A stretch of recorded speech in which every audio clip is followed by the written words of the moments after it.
How to find Amazon affiliate or associates ID. So in your browser, in the search bar, type in Amazon affiliates. Among the results, go to the affiliate-program.amazon.com website.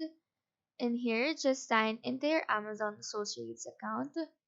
To be able to find your Amazon affiliate or associates ID, just go look on the top right corner and your store ID should be there.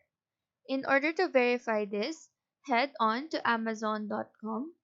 On the top left, you should be able to see the Amazon Associates site stripe.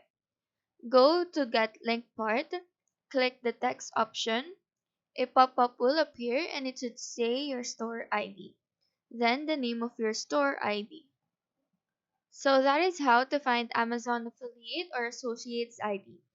Do let us know if this video helped you out, and if you have any questions, feel free to drop them down below. Thank you for watching and have a nice day.